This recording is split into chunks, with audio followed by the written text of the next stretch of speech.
नमस्कार दोस्तों, आप सभी का स्वागत है न्यू एमपी न्यूज 24x7 में। मैं हूं आपके साथ साक्षी गुप्ता। ये बढ़ते हैं कुछ खास खबरों के साथ। गणेश चतुर्थी के पावन अवसर पर पूरे देश में भक्तिमय माहौल है। इसी कड़ी में मानपुर, बिजौरी, पिपरी टोला में भी गणपति बप्पा विराजित हुए हैं। ये गणेश जी की भव्य प्रतिमा की स्थापना संदीप सिंह चंदेल ने बड़े ही हर्षोल्लास के साथ की है। बप्पा के आगमन पर पूरे गांव में खुशी की लहर दौड़ गई है और लोगों ने मिलकर पूरे क्षेत्र को सजाया संवारा है। इस आयोजन का उद्देश्य केवल धार्मिक आस्था तक सीमित नहीं है, बल्कि इसके पीछे सामाजिक जागरूकता और लोगों को एकजुट करना भी शामिल है।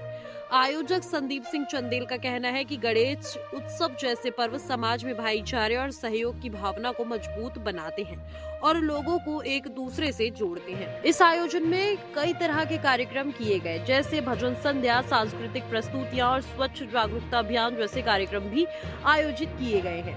ग्रामीणों का मानना है कि इस प्रकार के आयोजन बच्चों और युवाओं को न केवल परंपराओं से जोड़ते हैं, बल्कि समाज के लिए कुछ सकारात्मक करने की प्रेरणा भी देते हैं। मानपुर, बिचौरी, पिपरी टोला में बप्पा के आगमन ने पूरे क्षेत्र को उमंग और उत्साह से भर दिया है। श्रद्धालु बप्पा से अपने गांव और समाज में खुशहाली, समृद्धि और शांति की कामना कर रहे हैं। नाम केदारनाथ गुप्ता है और जो ये गणपति बप्पा जी की मूर्ति आप देख रहे हैं, ये संदीप सिंह चंदेल के घर के सामने मूर्ति का स्थापना हुआ है और हमारे इस क्षेत्र में पिपरी टोला ग्राम में इनके अलावा कहीं दूसरी जगह इसका स्थापना, गणपति बप्पा जी का स्थापना नहीं हो रहा है। पिछले विगत कई वर्षों में ग्राम पिपरी टोला की मढ़िया में गणपति बप्पा जी का स्थापना हुआ करता था, लेकिन विगत कई सालों से मूर्ति का स्थापना होना बंद हो चुका है, जो कि हमारे छोटे भाई संदीप सिंह चंदेल ने गणपति बप्पा जी की मूर्ति का स्थापना करना प्रारंभ कर दिया है।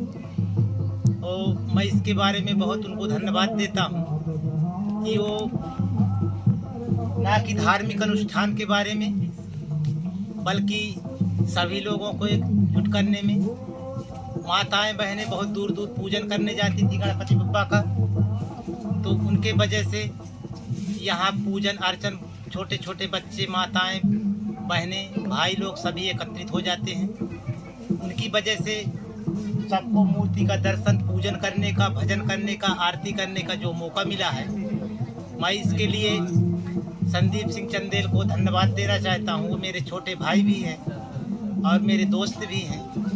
इसके बारे में जितना भी कहूँ संदीप सिंह के बारे में मैं बहुत कम है, क्योंकि मैं तो खुद नहीं कर पाता। यदि मेरे छोटे भाई ऐसा कर रहे हैं तो बहुत अच्छी बात है। सबको दर्शन करने का सौभाग्य मिला। मेरा नाम संदीप सिंह चंदेल है। हम बिजौरी पिपरी टोला ग्राम निवासी हैं। हम यहाँ गणेश जी की स्थापना विगत 4-5 वर्षों से कर रहे हैं। यहाँ गणेश जी पहले कुछ साल पहले रखते थे, उसके बाद बीच में सब लोगों ने बंद कर दिया। फिर हमने सोचा कि लोगों की इकट्ठा कैसे किया जाए और आपस में मेल जोल कैसे बढ़ाया जाए।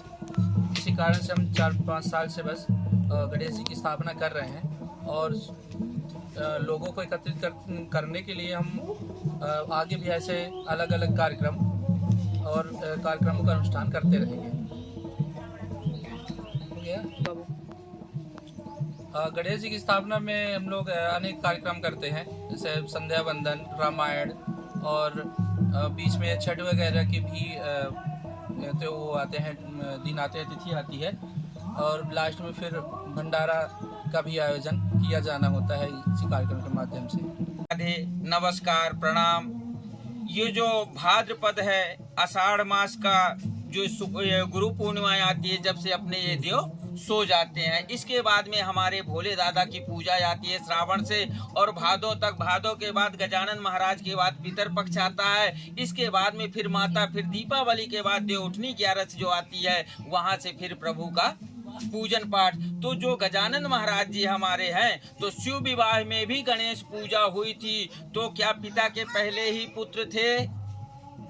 तब 2 गणेश भगवान की पूजा हुई थी, एक कलश गणेश एक गौर गणेश। तो 2 गणेश भगवान की पूजा हुई थी। बाद में जब इनका जन्म हुआ तब भादो मास के चतुर्थी तीजा हड़ताली तीज के बाद जो ये चतुर्थी आती है उस दिन गणेश भगवान का जन्म हुआ, जो कि गणेश चतुर्थी के उत्सव में मनाया जाता है। फिर पूर्णिमा के दिन ये प्रतिपदा जो वो होती है उसमें इनका विसर्जन, क्योंकि ये आवाहित सर्व सिद्धि मनोकामना गजानन महाराज से इनकी परीक्षा भी हुई थी। सब इनके भाई जो है कार्तिकेय हैं, उनके वाहन मोर है और गजानन जी के मूस हैं। तो जब इनकी रचना की सबसे श्रेष्ठ कौन है, तो ये माता पिता की ही पूजा किए।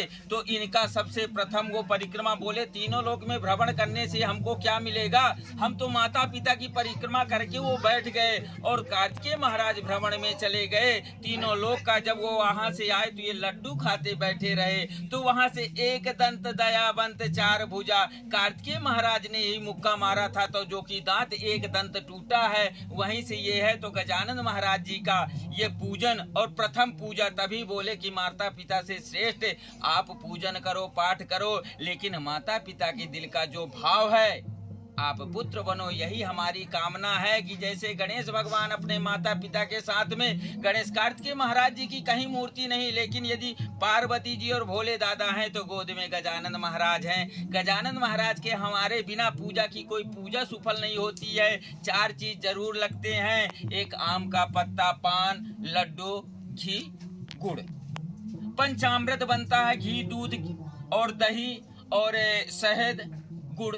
5 में ही 5 अमृत है। और उसी अमृत में यदि माता पिता के चरणों में जिसका अमृत है और वही कल्याणकारी है। यही गजानन महाराज हमको सबको सद्बुद्धि और ज्ञान देते हैं कि सबसे बड़े क्यों हैं, क्योंकि ये माता पिता की सेवा किए हैं, पूजा की, उन्हीं की परिक्रमा की। और कार्तिकेय महाराज तो 3 लोक में घूमने लगे कि हम बड़े हों और हम परिक्रमा करके आएंगे, क्योंकि मोर है उनके पास। गजानन महाराज का मूषक तो सर्वश्रेष्ठ यही माने जाते हैं। सबसे राधे राधे। चतुर्थी का गणेश जी का स्थापना हुआ, ये हमारे भैया संदीप सिंह के द्वारा, जिसमें हम सभी लोग एकत्रित होते हैं। इसके बाद छठी हुआ, उसमें हम सभी मिलजुल कर उसका आनंद लिए। फिर आगे आने वाले समय उनका विसर्जन भी होना है, भंडारण भी करना है। और हम ये चाहते हैं कि ऐसा संगठन, ऐसा मतलब कर्म हम करते रहें ताकि हमारा फल उन्हीं भगवान के द्वारा मिलता रहे और हमेशा मिलेगा, पूर्ण विश्वास है।